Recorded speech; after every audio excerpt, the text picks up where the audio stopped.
आज हम आपको येनिफर नाम की एक लड़की की कहानी बताने वाले हैं, जिसका किसान पिता उसे बस चंद पैसों के लिए उसे एक औरत को बेच देता है। एपिसोड की शुरुआत में हम येनिफर नाम की एक लड़की को देखते हैं। येनिफर की बॉडी का स्ट्रक्चर अंदर से पूरी तरह से बिगड़ा हुआ था, जिसकी वजह से उसकी स्पाइन से लेकर उसके जबड़ों तक की हड्डी तक सब कुछ टेढ़ा मेढ़ा हो गया था। येनिफर जिस गांव में रहती थी, उस गांव के लोग येनिफर के चेहरे और उसके शरीर का मजाक उड़ाते थे। एक दिन हम देखते हैं कि उसके गांव की ही एक लड़की और एक लड़का मेकआउट कर रहे थे और उन्हें वहां पर येनिफर दिखाई देती है। उन्हें लगा कि वो छुपकर उन्हें देख रही है, इसीलिए वो दोनों उसे पकड़कर उसे बहुत मारते हैं। येनिफर, जिसे बहुत दर्द हो रहा था, वो जोर से चिल्लाती है और हम देखते हैं कि वो अचानक से ही किसी अंधेरी गुफा में टेलीपोर्ट हो जाती है। उसे समझ नहीं आता कि अभी अभी उसके साथ क्या हुआ। येनिफर को पता नहीं था कि उसके पास सुपर नेचुरल पावर्स हैं, जिसे उसकी दुनिया में लोग मैजिक बोलते थे। उस गुफा में हम एक और आदमी को देखते हैं। इस आदमी का नाम एस्ट्रेड था और ये गुफा ही उसका ठिकाना था, जहाँ पर वो अपने जादू की प्रैक्टिस करता था। एस्ट्रेड जब येनिफर को देखता है तो उसे अपनी आंखों पर यकीन नहीं होता। वो समझ जाता है कि ये लड़की यहाँ की नहीं है, क्योंकि वो डरी हुई थी। वो येनिफर के पास जाने की कोशिश करता है, पर वो उसे जोर से थप्पड़ मारती है। एस्ट्रेड उस पर बिल्कुल भी गुस्सा नहीं था। वो येनिफर से कहता है कि अगर उसने मैजिक का यूज किया है तो वो लोग तुम्हें जल्दी ढूंढ लेंगे, इसीलिए तुम यहाँ से दूर भाग जाओ। एस्ट्रेड उसके लिए एक नया पोर्टल खोलता है, एक ऐसा पोर्टल जिसे ट्रेस नहीं किया जा सकता, और उस पोर्टल की मदद से येनिफर अपने घर वापस लौट आती है। एक दिन हम देखते हैं कि एक औरत येनिफर के पिता से मिलने आती है। उसके पिता सुअर पालन का काम करते थे और वो औरत उनसे सुअर खरीदने आई थी। सौदा करते करते वो येनिफर की तरफ इशारा करके कहती है कि इस वाले जानवर का क्या भाव है, जिस पर येनिफर का पिता कहता है कि इसकी कीमत 10 मार्क है। येनिफर को तो यकीन नहीं होता कि उसके पिता ने अभी अभी उसका दाम लगाया है। वो औरत उनसे मोल भाव करती है, जिसके बाद येनिफर का पिता उसे येनिफर को सिर्फ 4 मार्क में बेच देता है। येनिफर को उसके पिता ने उसकी आंखों के सामने देखते ही देखते बेच दिया था। यहाँ तक कि उसकी माँ भी उसे बचाने की कोशिश करती है, बट अब उनका सौदा हो चुका था। येनिफर के पिता उसे किसी का गंदा खून मानते थे, क्योंकि वो सुंदर नहीं थी और ऊपर से उसका शरीर पूरी तरह से डिफॉर्म था। इसके बाद हम देखते हैं कि वो औरत येनिफर को अपने साथ ले जाती है और उसे कमरे में ले जाकर बंद कर देती है। येनिफर को लगा कि अब उसके जीने का कोई मकसद नहीं, सभी उससे नफरत करते हैं और अब तो उसका परिवार भी उसके साथ नहीं था। येनिफर अपने हाथों की नसें काट कर अपनी जान देने की कोशिश करती है, लेकिन कुछ देर बाद हम देखते हैं कि वो अभी तक जिंदा थी, क्योंकि उस औरत ने उसका समय रहते इलाज कर दिया था। इस औरत का नाम टेसैया था और ये एराटूजा की एक्ट्रेस यानी वहाँ पर एक टीचर थी और ये बच्चों को जादू सिखाती थी। हम देखते हैं कि उसने सिर्फ येनिफर को नहीं, बल्कि उसकी जैसी बहुत सी लड़कियों को इकट्ठा किया था, जिन्होंने अपनी जिंदगी में कभी न कभी गलती से जादू का इस्तेमाल किया था। टेसैया उन लड़कियों को बताती है कि आज से यही उनका घर है और उनकी जिंदगी अब यहीं से शुरू होती है और यहीं पर खत्म। टेसैया उन्हें एक मंत्र पढ़कर उन्हें एक पत्थर को बिना छुए उठाने को कहती है। हम देखते हैं कि जब एक लड़की उस मंत्र को पढ़ती है तो उसका हाथ डीकंपोज होने लगता है, जिसके बाद टेसैया उन्हें बताती है कि जादू कुछ भी नहीं, बस एनर्जी का ट्रांसफर है। वो उन्हें उस पत्थर को उठाकर दिखाती है, पर इसकी वजह से उसके पास रखा हुआ एक फूल मुरझा जाता है। हम देखते हैं कि सभी लड़कियां उस पत्थर को उठा देती हैं, पर येनिफर की बहुत कोशिश करने के बाद भी उससे वो जादू नहीं हो पा रहा था। वहाँ पर येनिफर की एस्ट्रेड से एक बार फिर से मुलाकात होती है, पर वो उससे ये पूछना भूल ही जाती है कि वो उसे शुरुआत में उस जगह से भागने के लिए क्यों कह रहा था। येनिफर की अगली क्लास में टेसैया उन्हें एक दूसरे के मन को पढ़ने के लिए कहती है। वो लड़कियां एक जगह बैठकर एक दूसरे की आंखों में देखते हुए पूरा दिन बिता देती हैं। लेकिन हम देखते हैं कि येनिफर सबसे पहले टेसैया को बताती है कि उसने मन की बात को पढ़ लिया है। टेसैया को पता था कि वो झूठ बोल रही है। वो येनिफर को डांटती है और उसे कहती है कि उसकी इसी आदत की वजह से उसे कोई पसंद नहीं करता। वो कहती है कि अगर वो सुंदर भी होती तब भी शायद ही कोई उसकी जैसी लड़की को पसंद करता। येनिफर ये सुनकर बहुत निराश हो गई थी, पर एस्ट्रेड उसे समझाता है कि कुछ लोगों को जादू सीखने में थोड़ा समय लगता है और ये बहुत नॉर्मल बात है। पर उसने तो अपनी पहली ही कोशिश में पोर्टल खोल दिया था और ये बिल्कुल भी आम बात नहीं। वो येनिफर को उसका दिमाग पढ़ने को कहता है और हम देखते हैं कि येनिफर ने इस बार उसका दिमाग पढ़ लिया था। उनकी अगली क्लास में टेसैया उन्हें अपनी पावर से एक कभी ना काबू होने वाली चीज को कंट्रोल करना सिखाती है, जो थी आसमान में गरजने वाली बिजली। हम देखते हैं कि जब एक लड़की उसे काबू करने की कोशिश करती है तो उसे जोर का झटका लगता है, जिसकी वजह से वो बेहोश हो जाती है। उसकी सांसें चल रही थी, पर सभी अब डर गए थे। येनिफर जब उस बिजली को पकड़ने की कोशिश करती है तो इस बार उसे भी झटका लगता है। हम देखते हैं कि उनमें से एक लड़की उस गरजती हुई बिजली को रोक लेती है। टिसैया उसके हुनर की सराहना करती है और येनिफर को सुअर की बच्ची बोलकर उसका मजाक उड़ाती है।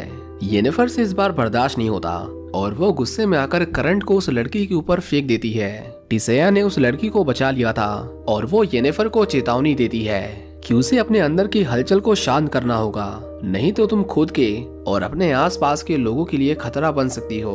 वो नहीं चाहती थी कि जब वो उन्हें राजा के पास भेजें तो उन्हें उनकी तरफ से शिकायत सुनने को मिले। येनिफर एक बार फिर से एस्ट्रेड के पास जाती है और हम देखते हैं कि उन दोनों के बीच में केमिस्ट्री फॉर्म होने लगी थी, ये जानते हुए भी कि येनिफर एक डिफॉर्म्ड लड़की है।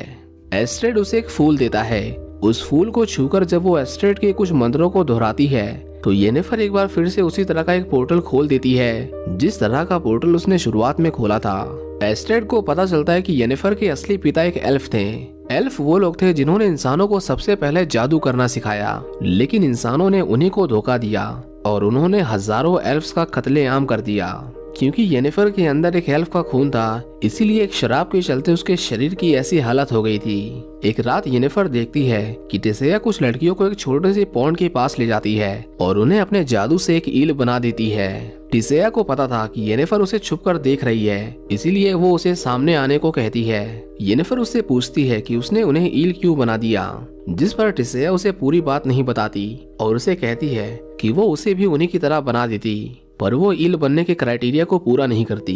वो येनिफर को उन सभी को पानी में फेंकने के लिए कहती है, जिसके बाद येनिफर एक एक करके अपने दोस्तों को पानी में डाल देती है। हम देखते हैं कि धीरे धीरे एस्ट्रेड और येनिफर के बीच में नजदीकियां बढ़ने लगी थीं। एस्ट्रेड उसे कहता है कि एक बार उसने पूरी तरह से जादू सीख लिया तो उन्हें अलग अलग राज्यों में भेजा जाएगा और उसके बाद वो शायद कभी ना मिल पाए।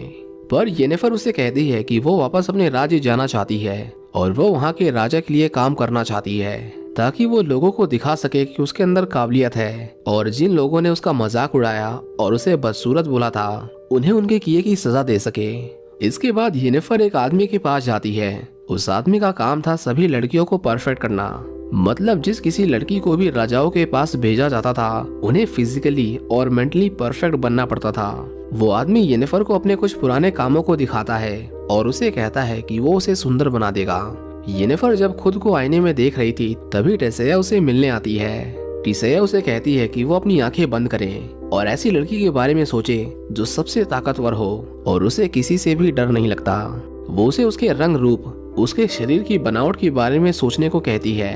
येनिफर के इमेजिन करने के बाद टिसैया उसकी इमेजिनेशन को उस मिरर पर ट्रांसफर कर देती है, पर येनिफर देखती है कि उस मिरर पर उसी का चेहरा था। इसके बाद हम देखते हैं कि टिसैया और उन लोगों की सभा बैठाई जाती है जो इस बात का फैसला करते थे कि किस किस लड़की को किस राजा के पास भेजा जाना चाहिए। टिसैया येनिफर को उसी के राज्य एडिन भेजना चाहती थी और उसने येनिफर को उसके लिए वादा भी किया था, लेकिन हम देखते हैं कि सभा में एक आदमी उसकी बात काटते हुए सभी को बताता है कि येनिफर के अंदर एक एल्फ का खून है और सभी को पता है कि एडिन के राजा एक एल्फ से कितनी नफरत करते हैं। टिसैया ने इस बात को जानबूझकर सभी से छुपाया था, लेकिन अब क्योंकि सभी को सच्चाई पता चल गई थी इसलिए वो फैसला करते हैं कि वो येनिफर को नेल्फगार्ड राज्य के राजा के पास भेजेंगे।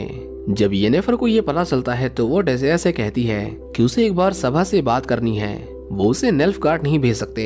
येनिफर को पता था कि नेल्फगार्ड कितनी बुरी जगह है, इसलिए वो वहाँ नहीं जाना चाहती थी, पर टिसैया उसे कहती है कि अब फैसला हो चुका है और वो सभा के फैसले नहीं बदल सकते।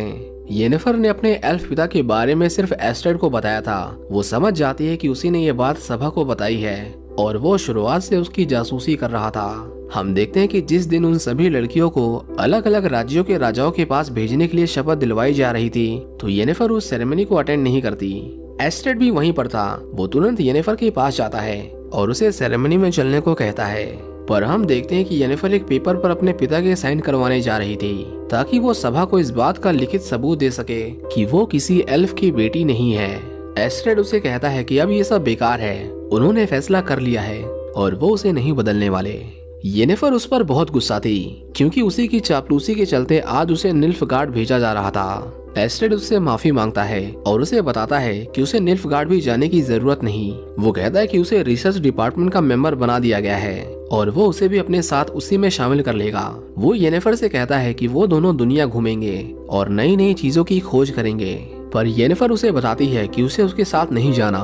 उसे सबसे शक्तिशाली बनना है, उसे उसके जैसा नहीं बनना जिसे जिंदगी आसान लगती है। येनिफर उसे कहती है कि उसकी दुनिया क्रूर है और उसे अब इसी दुनिया पर राज करना है। दूसरी तरफ हम देखते हैं कि सेरेमनी में एड्रियन के राजा अपने लिए एक मैजिशियन को चूज कर रहे थे।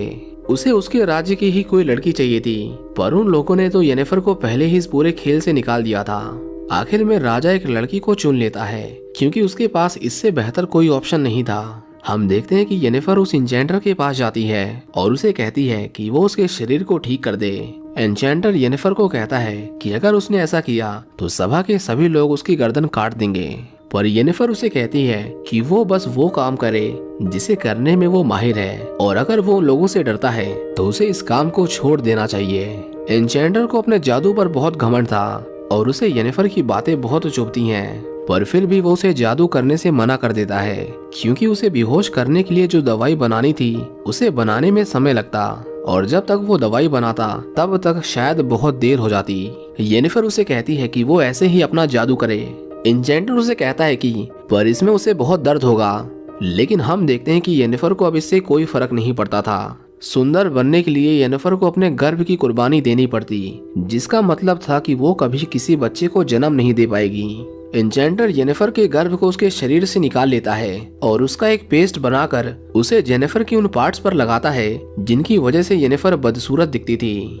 हम देखते हैं कि जब एन्चेंटर अपने मंत्रों को पढ़ना शुरू करता है तो उसके जादू के चलते येनिफर के शरीर में बदलाव आने लगते हैं। उसकी रीढ़ की हड्डी सीधी होने लगती है और उसके बाहर निकले हुए जबड़े वापस अंदर की ओर जाने लगते हैं। ये सब कुछ बिना एनेस्थीसिया के हो रहा था, जिसकी वजह से येनिफर को हद से ज्यादा दर्द सहना पड़ रहा था। पर आखिर में हम देखते हैं कि येनिफर का शरीर फिर से उसके असली आकार में ढल चुका था। येनिफर अब पहले जैसी नहीं थी, वो अब पहले से खूबसूरत बन चुकी थी। येनिफर जब सेरेमनी में आती है तो सभी लोग उसे देखकर हैरान हो जाते हैं। हम देखते हैं कि येनिफर किसी से बात नहीं करती और वो सीधा वेनवर के राजा के पास जाती है।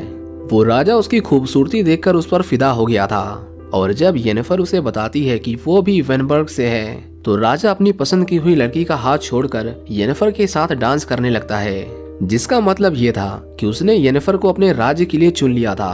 हम उस आदमी को देखते हैं जिसने येनिफर को हटाने के लिए सब कुछ प्लान किया था और राजा ने उसकी बेटी को नहीं चुना, उसके अंदर इस बात का गुस्सा था। इसी के साथ ये एपिसोड यहीं पर खत्म हो जाता है। आई होप कि आपको ये कहानी पसंद आई होगी। वैसे ये कोई मूवी नहीं बल्कि द विचर सीरीज का एक चैप्टर था। येनिफर की ये कहानी आगे भी कंटिन्यू होती है, बट उसके लिए आपको पूरी सीरीज देखनी होगी।